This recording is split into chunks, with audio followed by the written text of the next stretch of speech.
Hello and welcome to Written and Watched, where we read a book and then watch a movie based on the book and talk about them. This week, my guest is Noah Mussay, and we are going over Perks of Being a Wallflower. This is the movie portion. If you want to listen to the book portion, that's from the episode before this. There are spoilers in this. There are spoilers there, so you are warned. If you want to watch the movie first, go do that. And just on that sentiment, let's start there, Noah. How often do you recommend this movie? Do you think people should see it? Should they read the book first?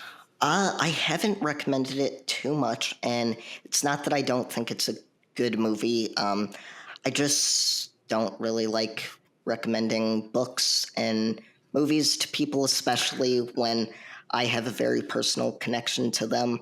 It feels kind of vulnerable a little bit, but I definitely think this is a good film.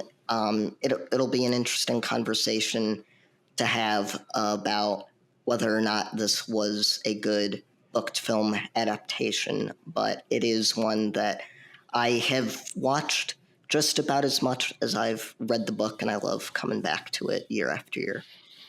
This was my first time watching it, and so I'm being where I'm at in my life, I'm probably at a different connection point to it in the same way we were with the book, but I can absolutely see how this is one of those zeitgeisty movies that has all these characters in it that you go, those are cool people who I'd want to spend time with.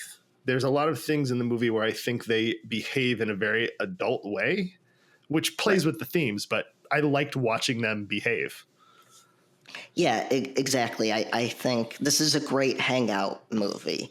It's got some heavy stuff in it, but it is really fun to watch this cast and these characters hang out together.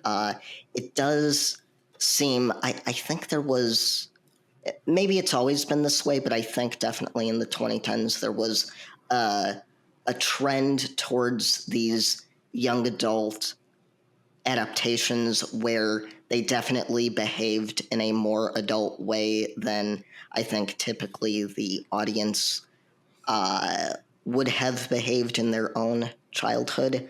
And so that is kind of an interesting thing. Well, I think so to frame up the movie is, it came out in 2012. Where are my notes? There. Yeah, it came out in 2012. 2012. It's got Emma Watson as Sam, Ezra Miller as Patrick, Logan Lerman as Charlie, and then a whole bunch of other people that are in it as well. Now, when they actually made the movie, and I find this fascinating all the time because they do this all the time, all of them are much, much older, right? So I have it in here somewhere, but they're all 20 or older when they're doing this movie. So even Charlie, who's being played by Logan, he's very tall for a freshman. He's very developed, and it's on the cover of the movie. He looks shorter because of Ezra Miller's taller, but when he's moving through the thing, he looks like a fully grown and matured high schooler. So that's always something that kind of pulls me out of the movie. And I think back to movies like Goonies, where they have a bunch of 12 and 13 year olds. I'm like, oh, why don't we do some more movies where there's a 14-year-old in it or 15-year-old? Yeah, I think for me, it wasn't as jarring as some of the other shows or movies that I've seen where they're older actors portraying younger characters. And I think anytime that I look back at photos of people in the 90s or the 80s, I am surprised at how much older they typically look. So for this particular film, that the immersion wasn't totally blown for me, but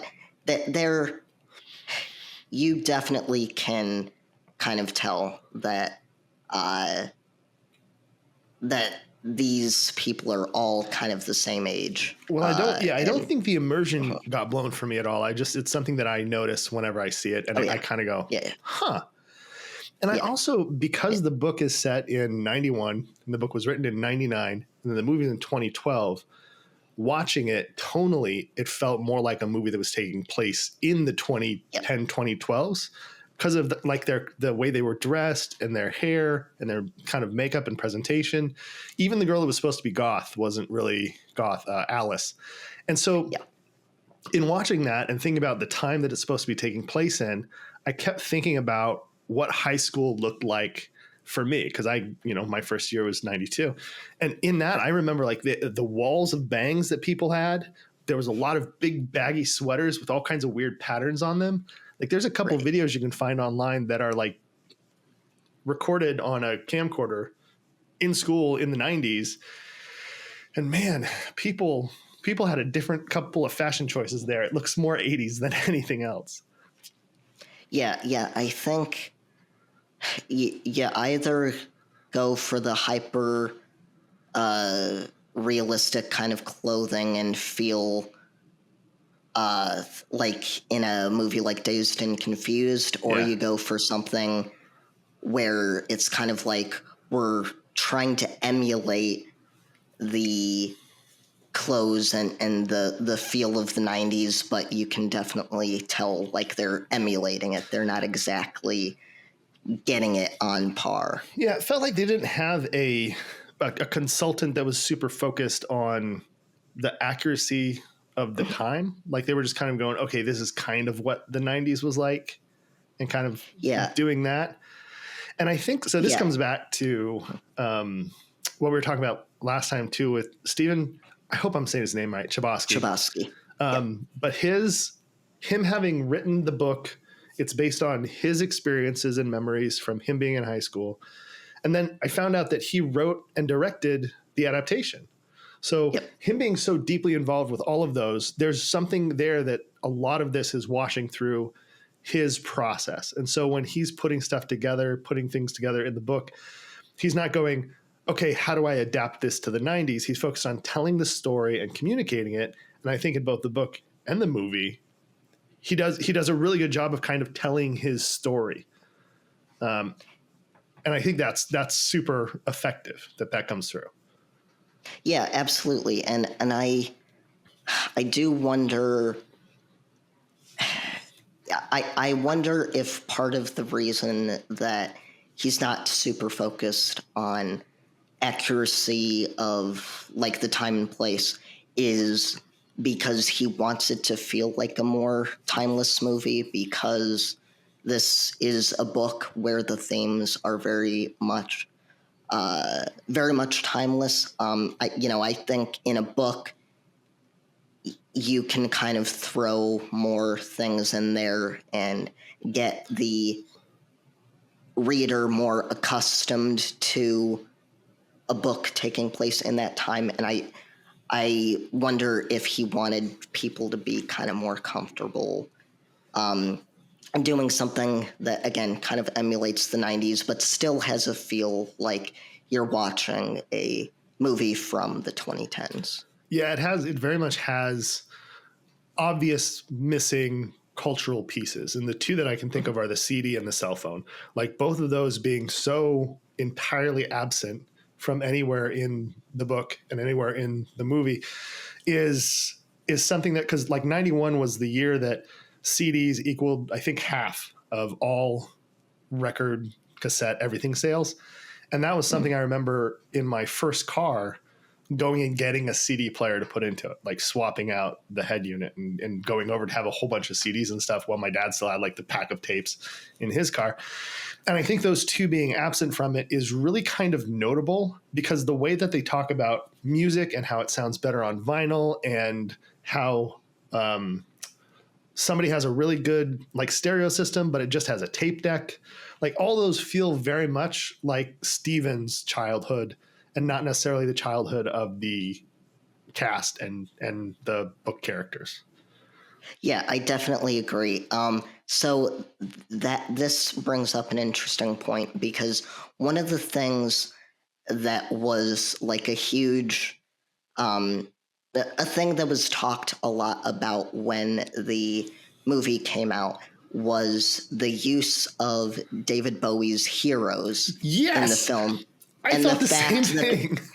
The fact that they don't know the song. I know. At that point, it's like 20 years old or something, right? It's from the 70s. Right. And that was, yeah, go ahead. And then I'll, I was just going to say, I remember that being a huge point of contention because Sam and Patrick are supposed to be these music super connoisseurs. cultured. Yeah, they but hang they out at the don't vinyl know. record store. But the thing, so Stephen Chbosky came out and literally said, I didn't know this song. You know, I was very into music as well, but I wasn't listening to David Bowie at that age. So, but that is something that really kind of shows this is more a book and a movie that is about him kind of telling his experience as a child and not trying to be representative of everyone in that time. So I just looked him up, and he was born in 1970, which means he was 7 years old when Heroes came out, and it would have been on the radio for sure. He may not have heard it. That's fine. But that also means that it was 84 when he went into high school. And so from 84 to 88 is kind of what he's remembering and thinking about and writing off of. Right? So that's interesting because I think that for me, when Heroes popped on, I'm like, I love this song. This is a great choice. It's amazing. But why don't they know the song? And then I started thinking about it too. And I'm like, somebody in their friend group in Rocky knows that song. And if you talk about the song you're trying to find with your friends, you would have found the song like in the day. Even at the record store that she hangs out at, like, go. You'll be fine. You'll find it right there. You know? Yeah. I think of High Fidelity, like those two guys, John Cusack and Jack Black. Yeah.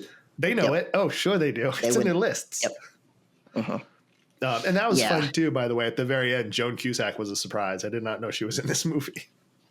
Yeah, it is interesting to kind of see her there because it just comes out of nowhere, and then even Paul Rudd being there as Bill, I think was a great choice. A great Bill. I wish.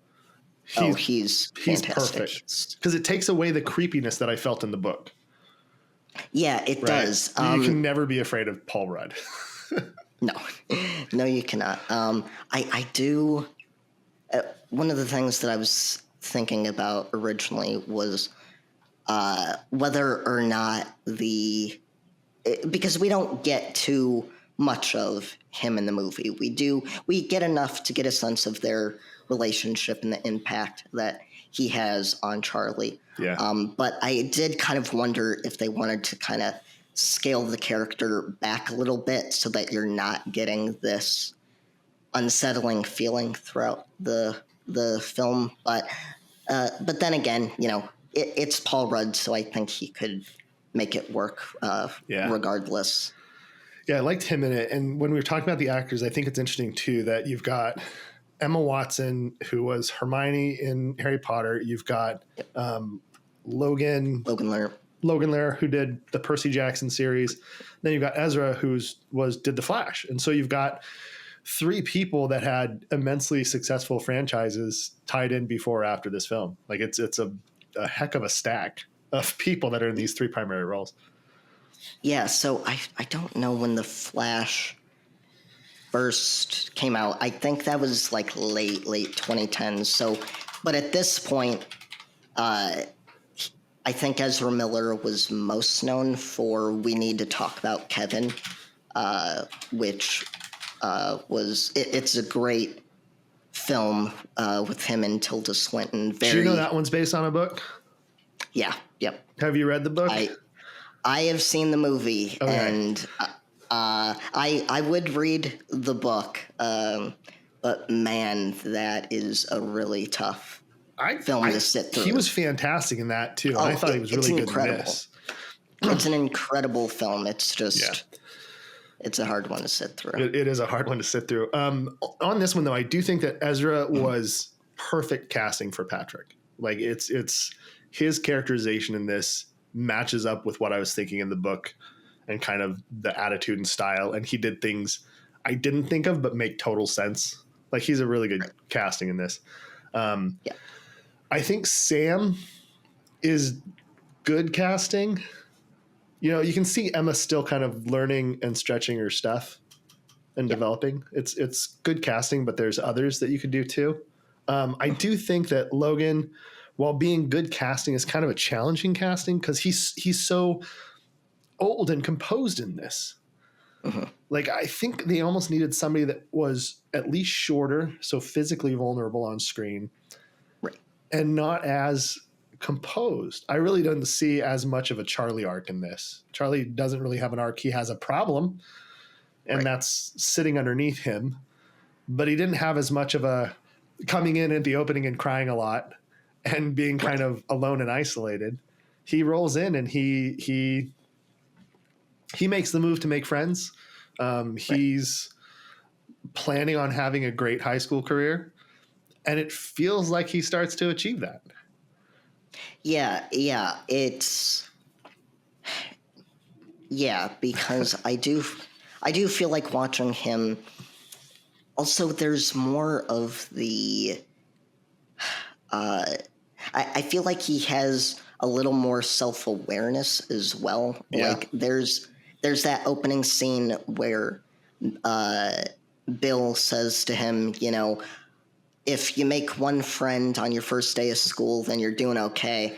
And then Charlie responds by saying, if my teacher is the one friend that I make today, then I don't really think so. And to me, that was more a little bit too confident than I Charlie would expect has some lines Charlie in to this.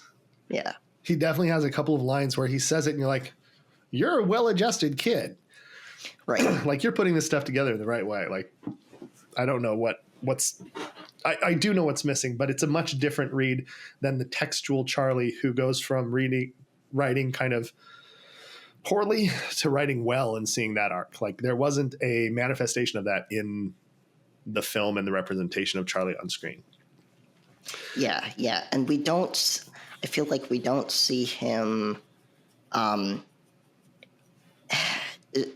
The weird thing is he's struggling a lot in the beginning, like getting bullied and stuff. And then he gets to meeting Sam and Patrick. And then you're right. Everything seems fine. And but it was very striking to me to realize that when they're at the Christmas party and Sam's like, when I met you, you were just this shy, scared kid, and look at you now.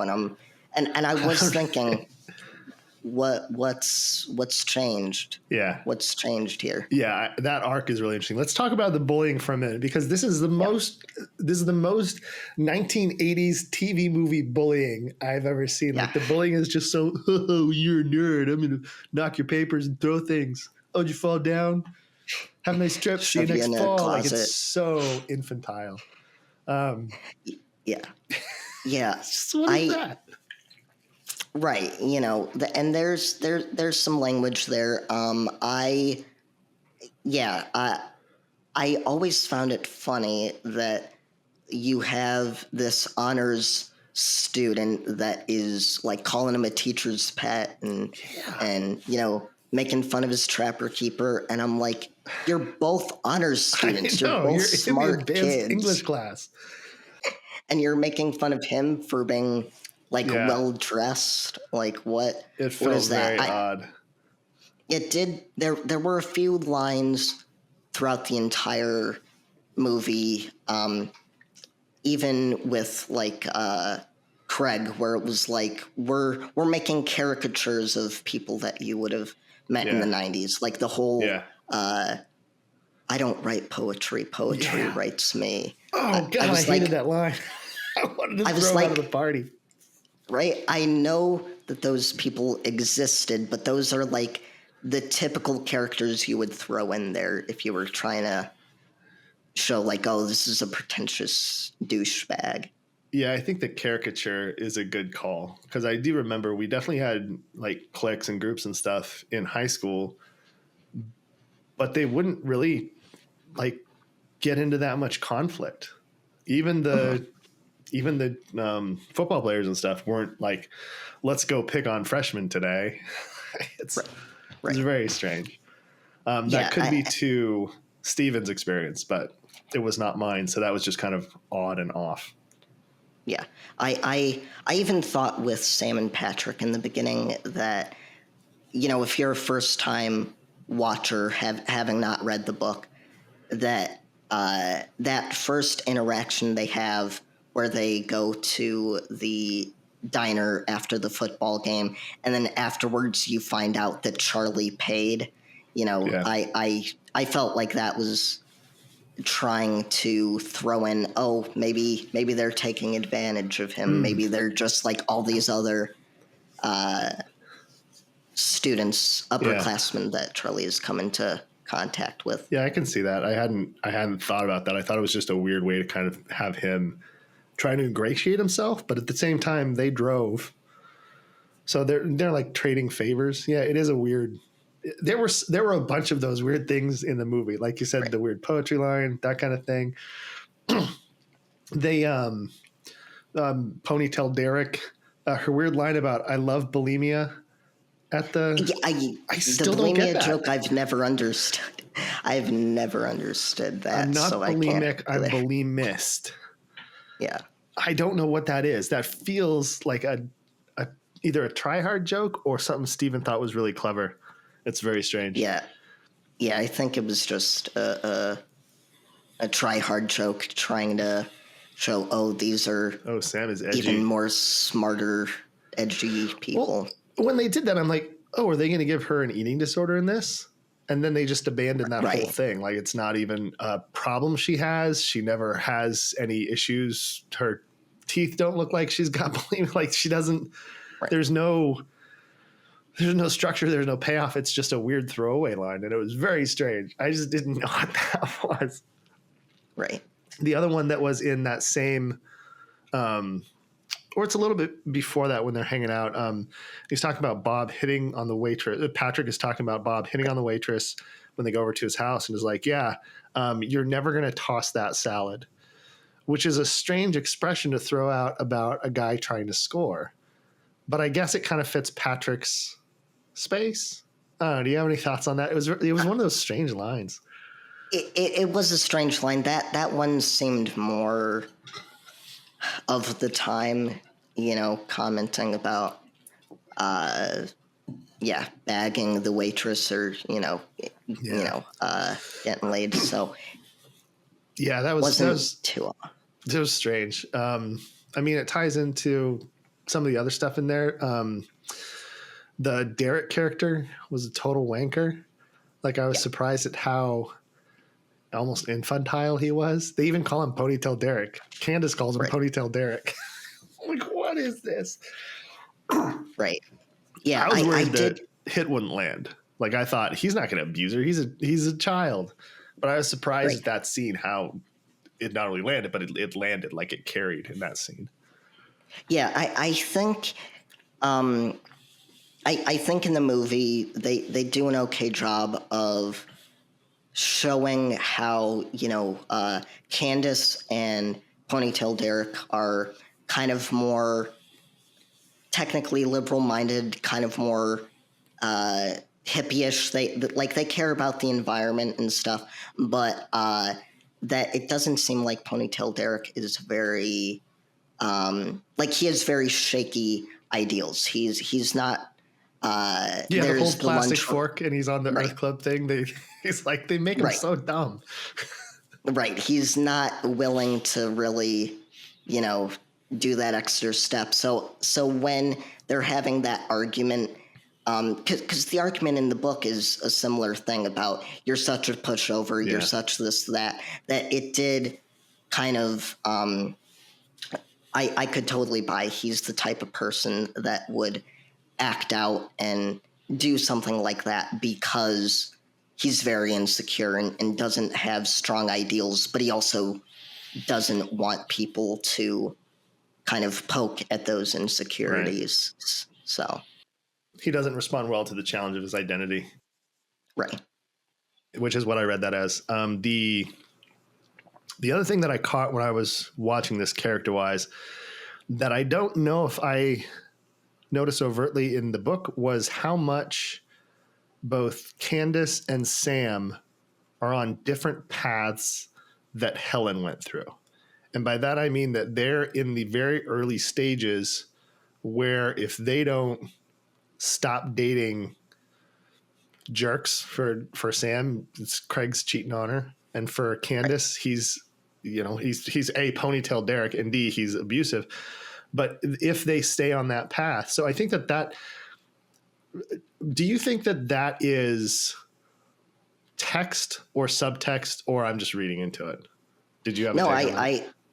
I definitely agree. I think I had this written down, but I didn't mark the time. I think there is a scene where we see Candace and Ponytail Derek in the school, and that comes right after we learn about Sam and some of the struggles that she went through as a freshman. And I think we already see Sam kind of because the entire movie she's trying to better herself.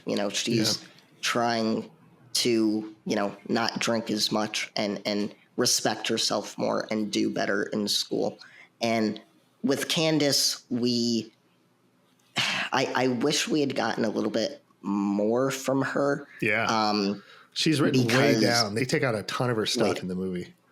Yeah, they take away her big plot line in the book, which her giant bonding journey with Charlie is reduced to Charlie. I'm sister, and he kept it quiet. Right. He doesn't even tell Dad. Right. She's just kind of having this kind of silent battle. Like, I will say, I do think Nina Dobrev does a good job. Oh, she's like 23 at the time they filmed it, by the way, and she looks the youngest out of all of them. Right. Yeah. Yeah. And I you can tell in her face, like, any time that we see her, that there is something that she's dealing with. But I do wish that they had kept the abortion scene in the movie so that when we finally find out that she has dumped Ponytail Derek and she is dating a better guy, we can feel like it landed. We can feel like there's a journey that she has went on. It's a scene that they did shoot, which is in the really? Deleted scenes. Yeah. And it's a very well done scene. Like, it's very, very good.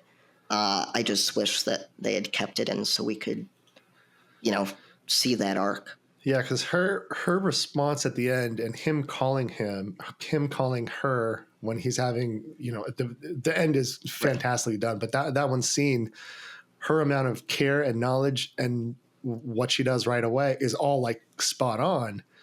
Mm-hmm. And it feels like that wasn't in the text. That's all like implied. And so we don't get to grow with that. We don't get to see why their relationship is so close. It's very just sitting there and going, yeah, right. Yeah.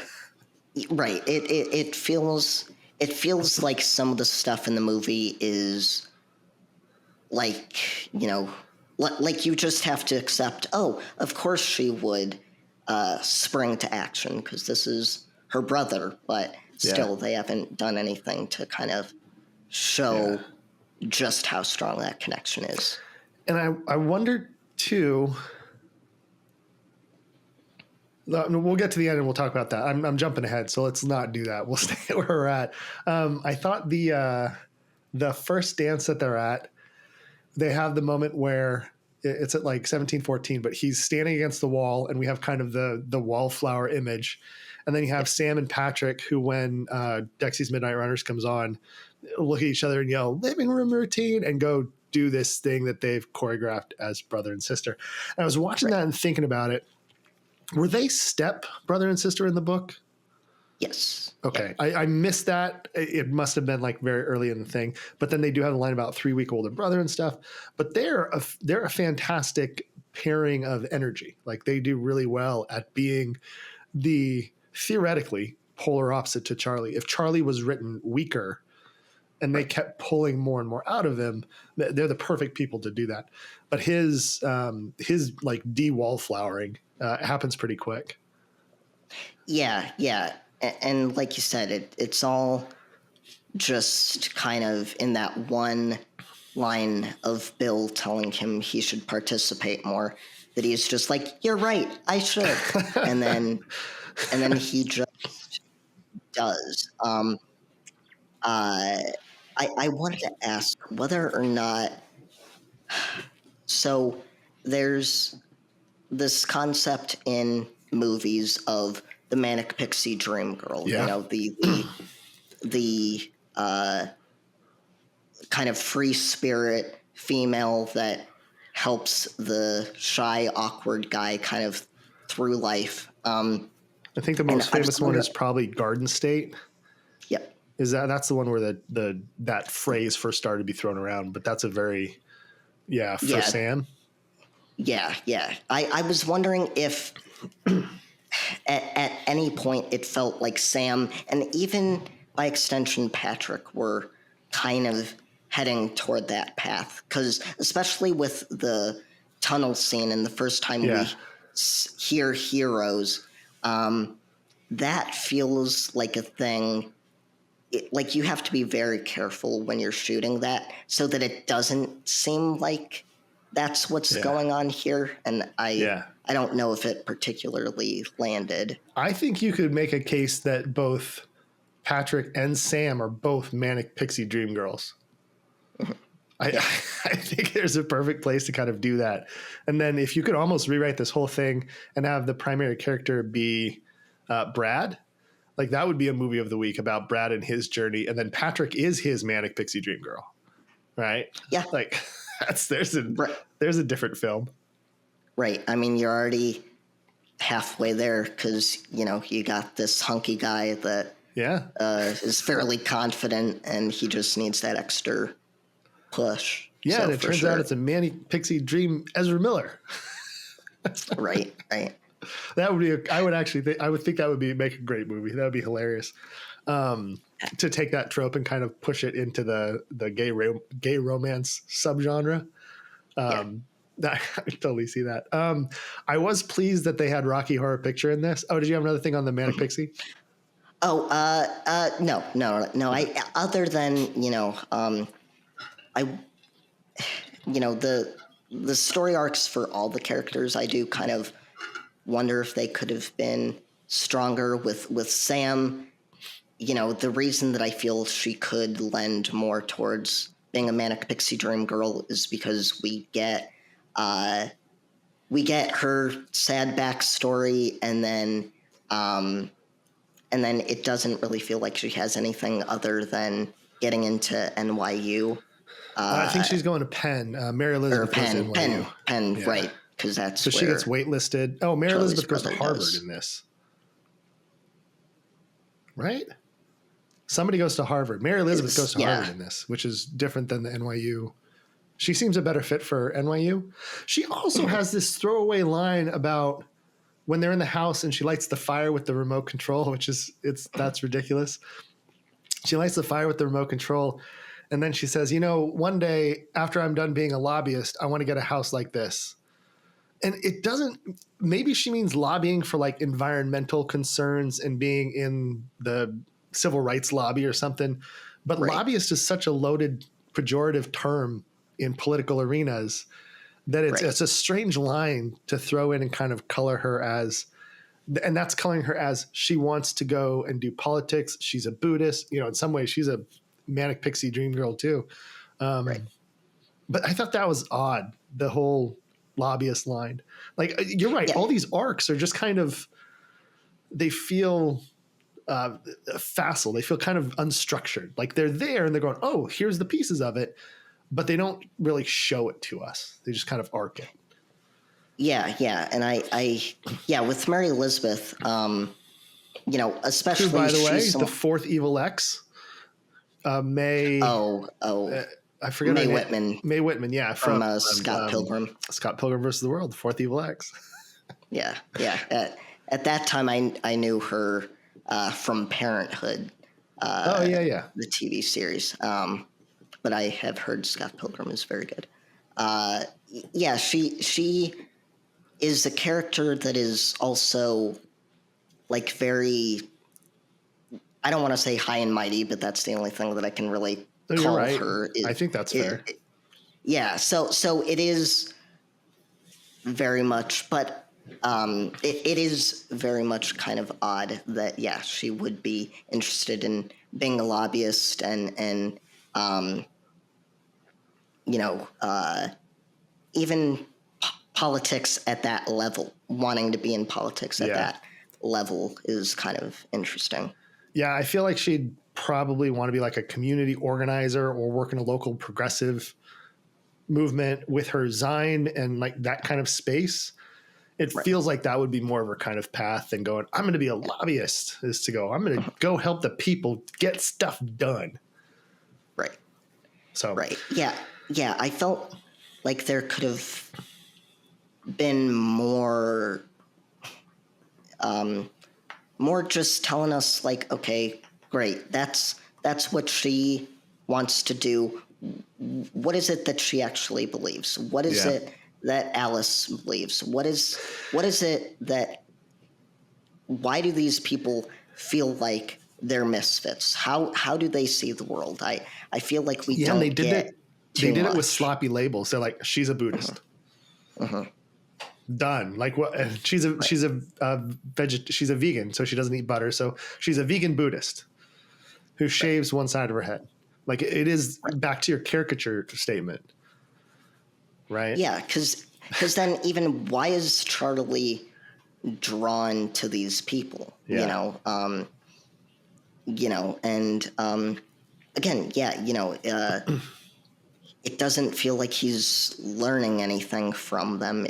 It's just kind of everyone kind of just stays the same. They have their hopes and wants for the future, and they're trying to survive, but that's really it. I do think that Charlie does get pulled along with them just because he doesn't want to rock the boat. Like when you have a group that's like, we're going to do this, and we're going to do this, and we're going to do this, and you're a wallflower or don't really do stuff. Once you get into there and you're a people pleaser, which he very much is, you do have that kind of inertia where you just let it pull you along. But I do think that they could have done a much better job of kind of motivating some of the choices.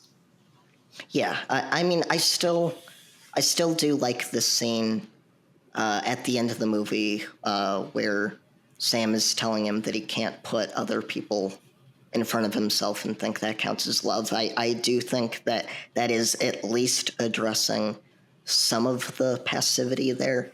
Yeah. It would just have been probably a little more interesting to have him be more active towards the end of the film, or as he's supposedly getting more confident. Yeah, and I wonder a lot, and I haven't watched any interviews with him or I haven't read anything else he's written, but Steven, or seen any of his other movies. Oh, except for Rent. Oh, I did realize that. Steven Chbosky did the book for the movie version of Rent. Yep. And so that goes to our conversation last time about how a lot of these characters are caricatures of things from Rent. Like now it makes more sense because he was involved in that as well. Right. But I think that when you watch Charlie as a stand-in for Steven, it just gives me so many questions I want to ask Steven Chbosky about like his life and his experiences and like where these reads kind of land. Because he's, in some ways, I think, and this is obviously my opinion, but I think in some ways he's doing this nice guy lens and going, look, and Charlie is a stand-in for him. So he's going, look, I was a nice guy. And so for me there were all these girls that I didn't get because I was the nice guy. Like there's a very obvious layer in there of that I think that he's got, which is the whole, and that's a problematic thing in masculinity right now, is well, I'm a nice guy. Well, maybe you're not.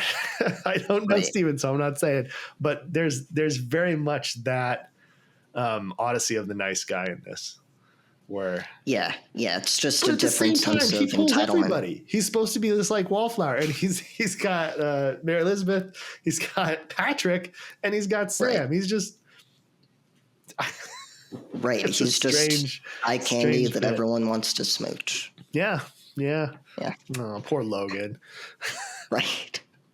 Must be so hard. And then he gets to go on and ride the lightning as Percy Jackson.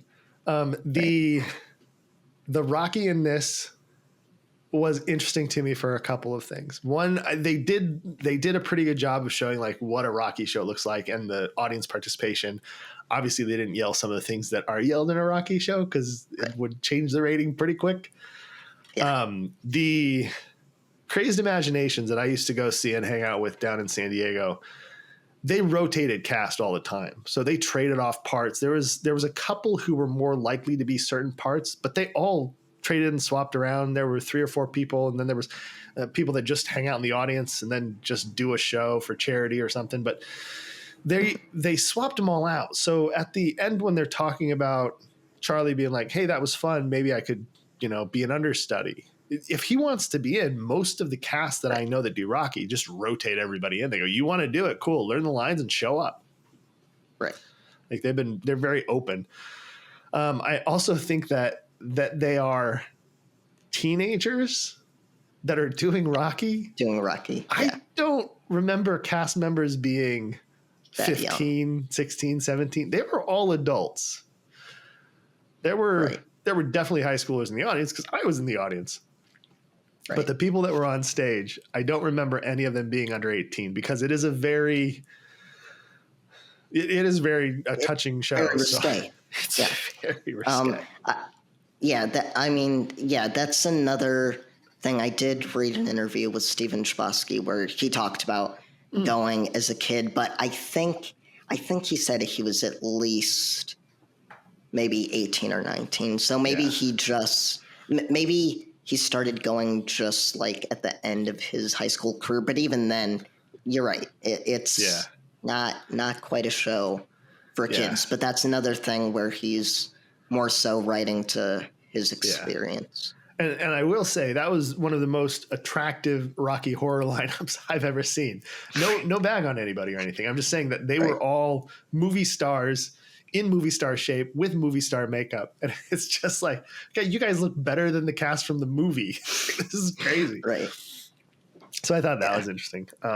Speaking of age, what is with all of these high school girls dating college guys and then being mad they won't go to college dances or high school dances? Right. Like that was interesting to me because you have the Sadie Hawkins dance and Sam is complaining that Craig didn't come. Right. Dude, if you're in college dating a 17, 18-year-old, you shouldn't go to high school dances. No, definitely not. No. And I will add this, and this is, to be clear, I'm not speaking from a judgy point here, but I had a friend that I worked with when I was bartending who was a hostess, and she was about to have her prom, and she didn't have anybody to go with. And she's like, "Hey, you're fun. Will you go with me?" And I'm like, "I'm not going to go on a date with you. This isn't a date thing." And she's like, "No, we're friends." I go, "I'm not doing it unless I talk to your parents and the principal." And so I talked to all of them, and I'm like, "I'm not doing this to be weird. You can use me as a chaperone if you want." And so I ended up like driving her there. We hung out for a while, and then I left early. The principal of that school was one of my coaches from high school. He was now the principal over there. So I talked to him. He's like, "What are you doing?" Like, it's a favor for a friend. So I have gone to a high school dance as a 22-year-old, but it's not this. It was not dating. And there was no, like, all of these people are just statutory raping all over the place. It's just like, what is happening?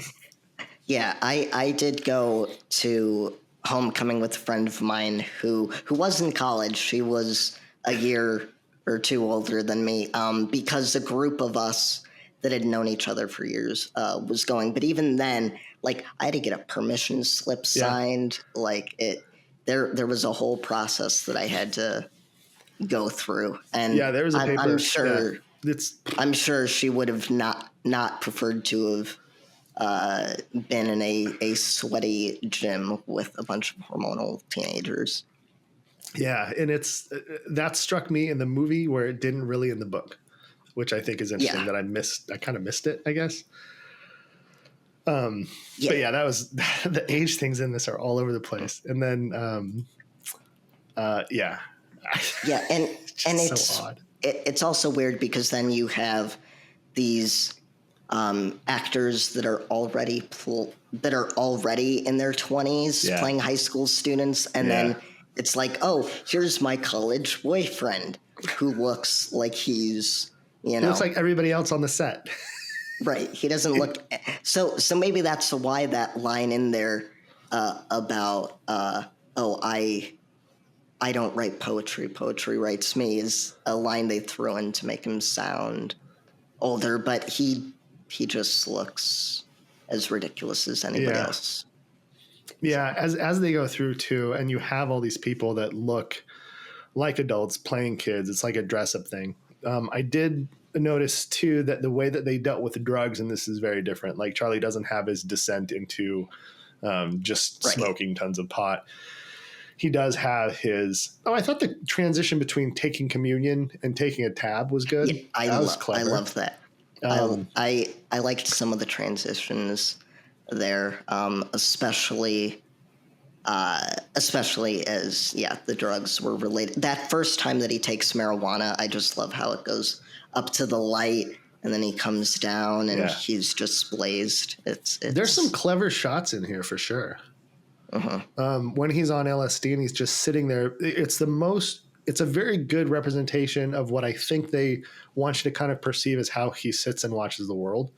Because when he's sitting there watching multiple versions of people in the space and then just truly wallflowering, like he's wallflowering like crazy in that scene.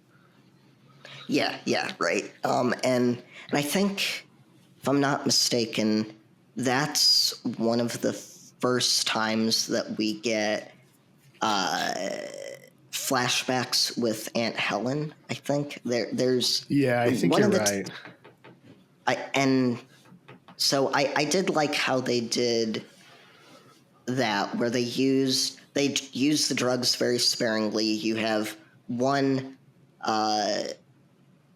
experience with drugs where it's very positive or, like a good time. And then this other thing where as he is trying to use the drugs to kind of help him calm down because he's dealing with his feelings for Sam, then that's the part where he's starting to kind of go outside of himself and have these flashbacks. Yeah, and it was weird there too because he talks about and he's writing about how bad it's getting once his friends like pull back from him with the Mary Elizabeth thing. But when he's going, it's getting really bad. I don't think they conveyed it really well on screen. They just said it. Like he's not with his normal friend group, but he's still going over and seeing Bob, and he's kind of going through his motions. And he keeps calling Mary Elizabeth for some reason. But they didn't do a good job of showing him getting bad. Like whatever the previous issues he was having, I didn't see it. Yeah, I wish we had gotten.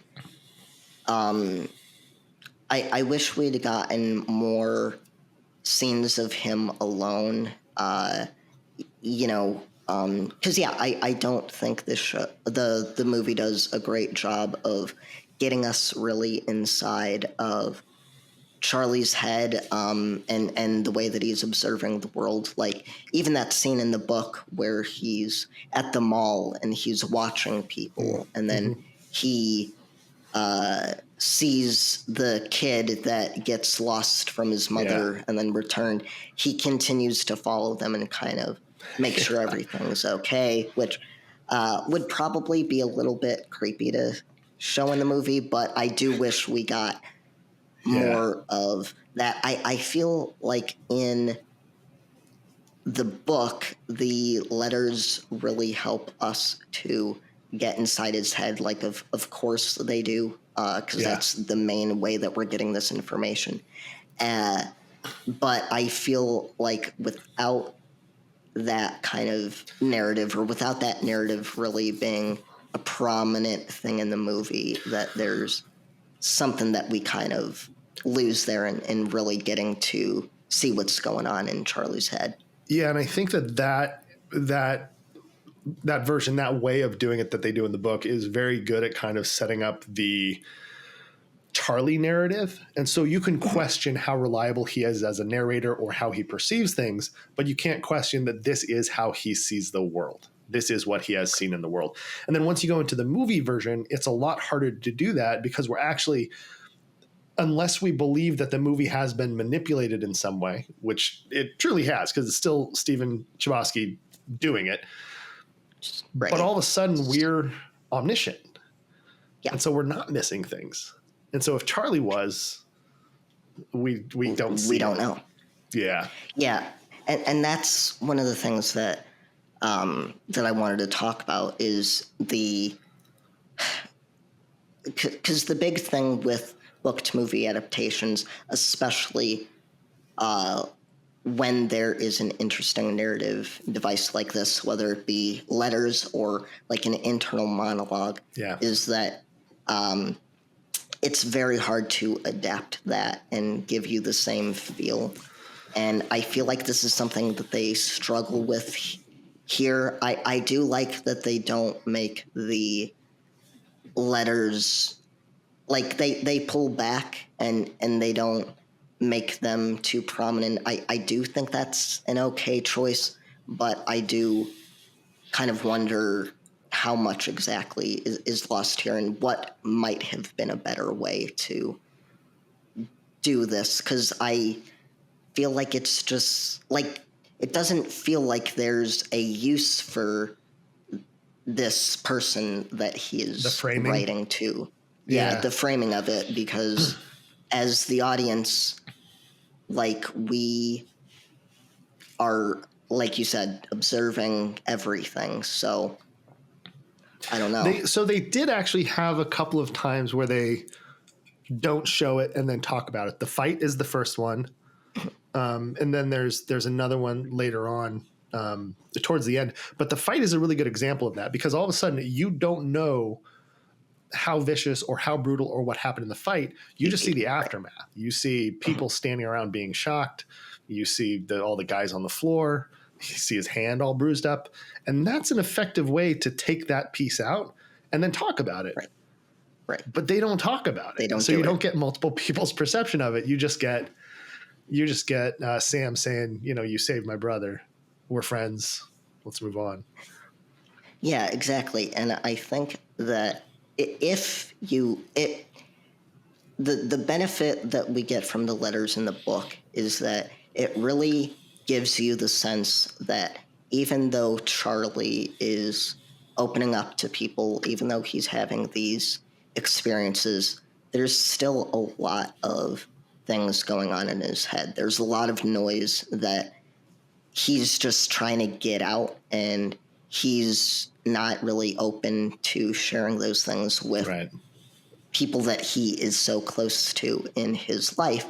And like you said, we don't get that here in the movie. I think it would have been perfect to have,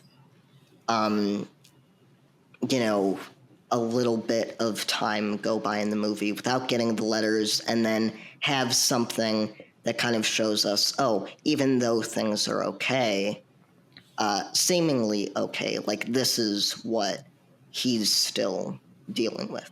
Yeah, that'd be a narrative device that could work too. Like where you have, even at the parties and when they're hanging out at Bob's or they're hanging out backstage at Rocky, you could do half the scene and get right to the climax of the scene.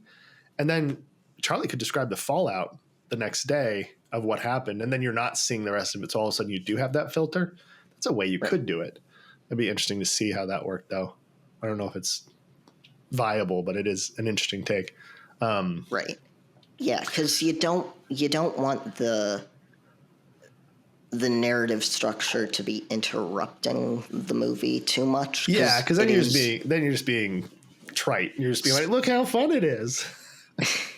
Right, and you're being spoon-fed a lot, because it's a delicate balance, because you don't want it to seem like it shouldn't be there, but then at the same time, you don't want it interrupting the stuff that we should be saying, the actual interactions that he's having and the things that he's saying. So yeah.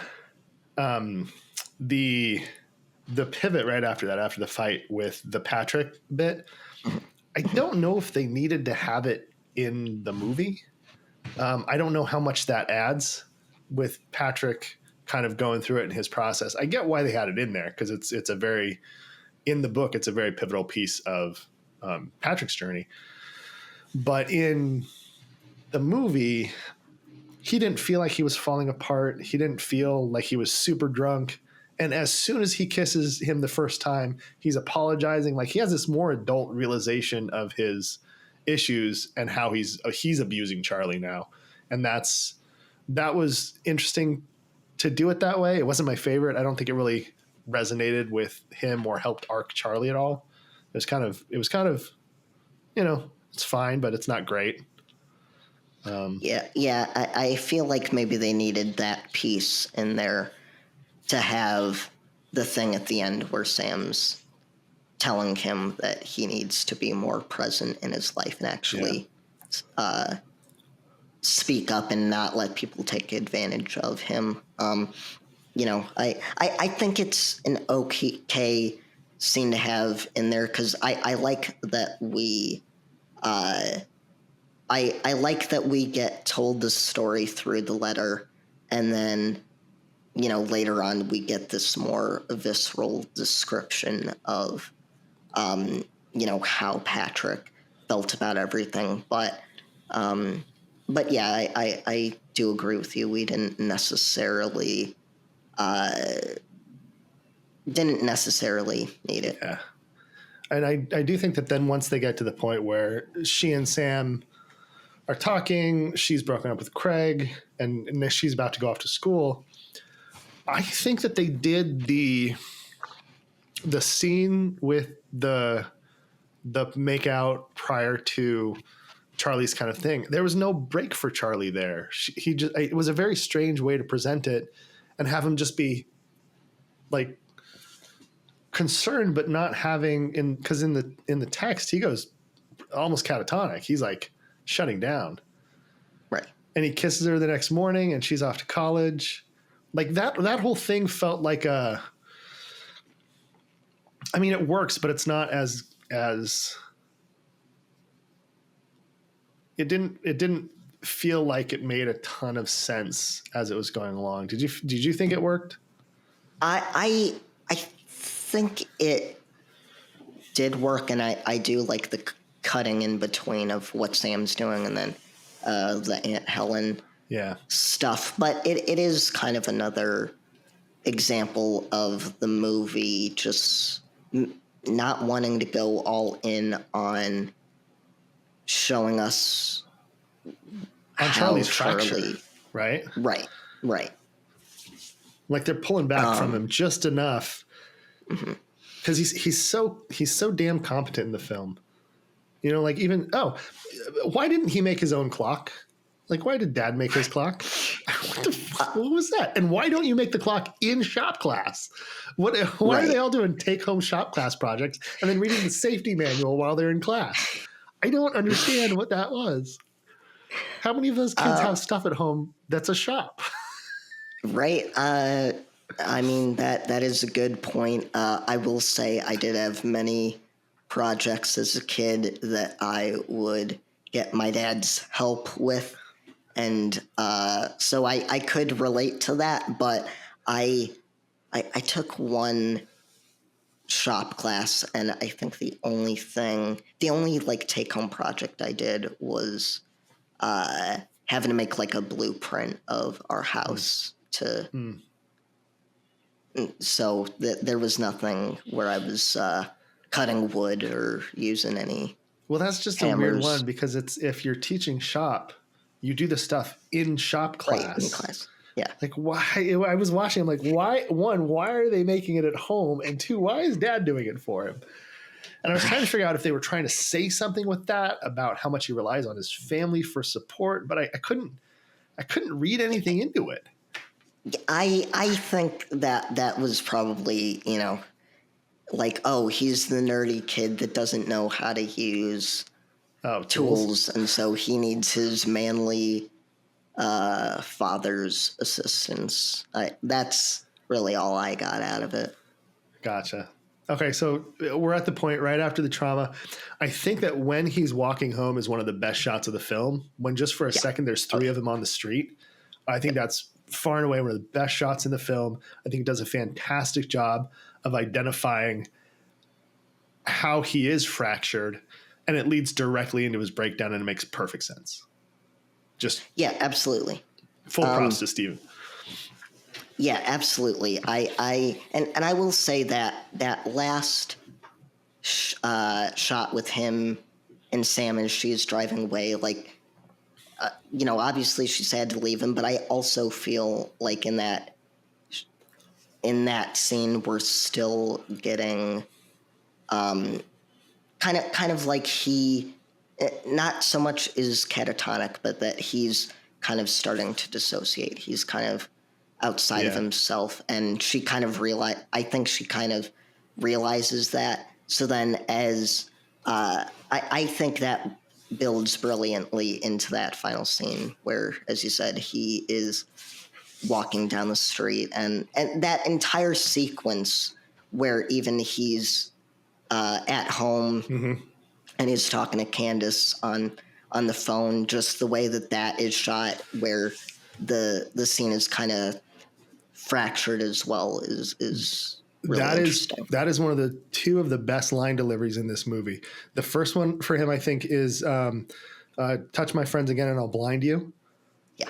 That's a pitch perfect delivery. Although he wasn't like breathing heavy or had any adrenaline spikes. So it was weird that he didn't seem to have been fighting. But then he delivers that line and you're like, there's some darkness. There's a little ponytail Derek in there.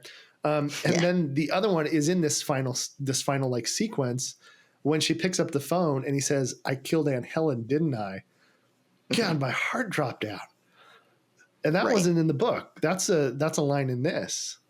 Yeah, because the book interaction, just he ends that letter. He's like, it's a very free-flowing letter where he's just getting all of his thoughts out, and then it just ends. Yeah.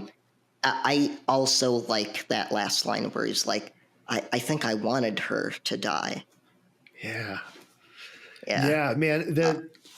For all of the little like nitpicky things and stuff through the thing, the best part of Charlie's arc for me is his resolution. That last like 5-10 minutes is excellent filmmaking. Yeah, absolutely. And I wanted to bring up one of the things that I really loved about the book, and one of the things that I think really fed into the theme of the book was the poem that Charlie reads. It's not in here. It's not, and it's another deleted scene, which is very good. But I wish they had kept it in, because that poem ends with the kid slashing his arms with a knife. Yeah. And the very last scene that we see before the hospital is a cutaway to the knife on the kitchen. Well, and right before counter. that, it's little kid Charlie and Aunt Helen's crying. He goes in to hold her hand and she rolls it over and she has two scars on her wrist. And then it cuts to Charlie and the knife. And it's just the movie leans into the suicide note idea, where the book didn't lean as hard into it, I think. Right. Yeah. And I noticed that very much so, is that it's more obvious that this whole thing is borderline suicide note. Yeah. And at first I think it was good that they did the scene with Aunt Helen and they showed the scars, because I think that got the point across. I just wish that they had kept the poem in, because even thematically, I think that might have made what the movie was going for a little bit stronger. But I also understand, like, it's a very kind of heavy kind of thing that I don't know would necessarily sit well with people. That's one that pairs well with after the fight. Like, you could almost clip that, show reaction, and then have him talk about the poem and read the poem there maybe. But the reason I think that is just because those are the two times where after that scene, everybody's just standing still and staring at him. Yeah. Right. And because this is Steven Chbosky doing it again, I think him making the movie and presenting the stuff in this way as both writer and director, I think we can say Steven does not think Charlie is on the spectrum. Right. Right. And I think that's very obvious from this. I also think that he does a lot to portray Charlie as such an innocent, but it's interesting when you look at the arcs of abuse in all the characters, and to say that Charlie is abused by some of them is fair. Right. And to say that Charlie he doesn't know when he's being mean. Right. Like I think about the Mary Elizabeth relationship and when they're doing Truth or Dare and he says truth. And then he has that whole thing that he doesn't actually say where he's like, I'm in a relationship that's so bad that I wish one of us had cancer so that we had a reason to, it's like, oh my God. And then the dare is the reveal and they're both totally without recognition of her feelings. Yep. And so I think that there's stuff there where, and that dark rage where he blacks out and beats the crap out of people and can't remember it. That's a scary setup too, because that's very much in the Ponytail Peter space. Right. Yeah, and that was a thing too. You know, when we talked about the book, you had asked me whether or not I thought Charlie was on the spectrum, and initially my response, where I was like, not quite sure, is directly because of this movie and the way that they play things, where it's like he has too much self-awareness that in the moments where he does something where he should know better, it's just kind of hard to read what exactly is causing him to do that. Yeah, no, I agree with that. And watching the movie, you know that Steven wasn't coding it that way. So the read on that is much more up for debate and dispute on whether or not he's anywhere on there. Right. I do think they do a good job of like covering his therapy. The discussion of having him say stuff in his sleep, I think is better than in the book. He's in like therapy and they bring up repressed memories. I do think his memories are repressed, but I think repressed memory therapy is very, it's especially with like back in the 80s, there was the satanic panic and all that started because a lady got brought up repressed memories that weren't actually there, but she actually just wanted to sleep with a therapist. And so she kept going back and making shit up. Like, so I'm always like, oh, repressed memories is such a get out of story free card. And I'm like, so I do like that he said stuff in his sleep. I do like that he stayed in the hospital for a couple months and did processing, because a lot of this stuff, like they refer to depression kind of stuff, but it's more like a PTSD kind of thing with his flashbacks when he's in similar situations, with his ways of coping it by just not even addressing it. And because it's sitting there buried, it kind of messes with his other interactions. I think that's coded more clearly in the movie than in the book. In the book, I don't think they knew as much. I don't think Steven knew as much what he was writing Charlie's problem to be. Yeah. I can agree with you there, because, it doesn't seem like there's a lot in the book where he's just kind of hinting, oh, they just keep asking me about my childhood. I don't know why. And now I'm going to cry for a while. And now I'm going to cry about it. Right. Whereas, like you said here, it's once those memories have kind of started to bubble to the surface, it's more of a slow process that's a little bit more believable. That, when he finally says, my Aunt Helen was evil, she was crazy, it's believable that all this time he has spent thinking his led him to this conclusion. Yeah. Yeah, that's earned. I think the ending is absolutely earned, and it's really well done. Yeah. So I think with that, we're kind of at the end of the movie. Are there other things or thoughts or stuff that you want to make sure that that we've missed, or any big strange things that we missed? Let me see here. Yeah, no, I think I'll just reiterate, I really wish they had touched more on certain themes, such as, Charlie says there's so much pain and I don't know how to not notice it, but we don't really see him notice it throughout the entire film. There's a lot of that where they tell and don't show. Right.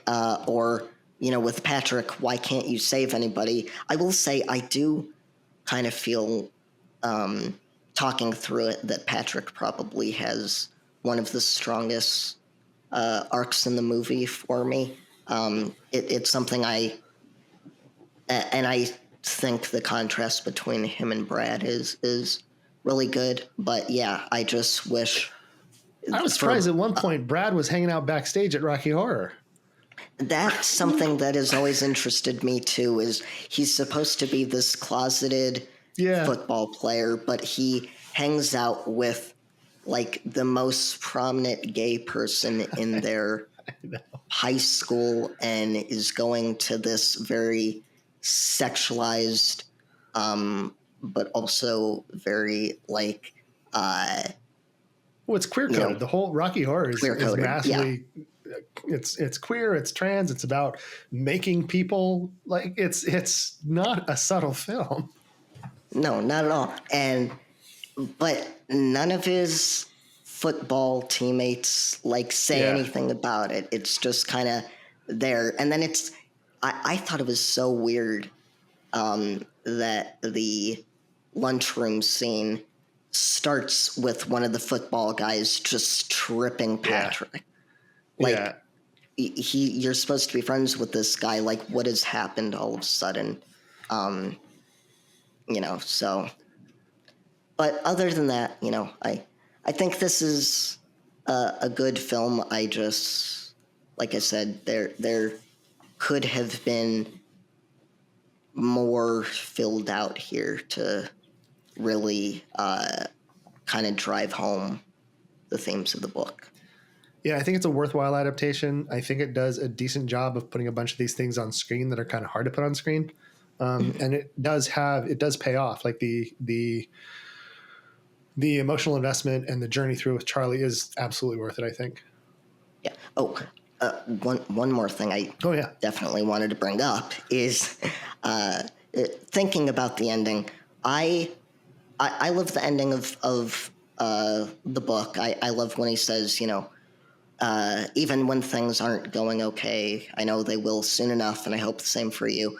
But I do love the last lines of this movie where he's talking about, I know these will all just be stories one day. I know that people kind of forget what it's like to be 16 when they're 17. This whole idea that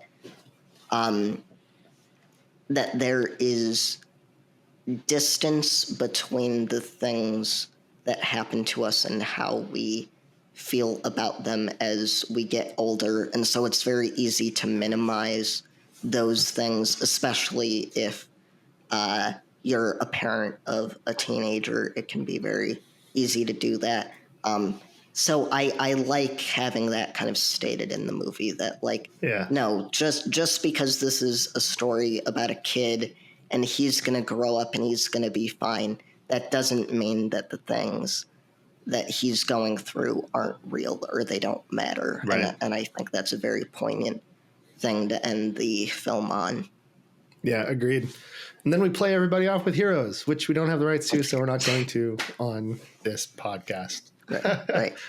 With that said, let's do your pluggables, Noah. Where can people find you and hear about Big Brother and all your other things you watch? Yeah, so you can find me at Noah Mussay on Twitter. That is Mussay.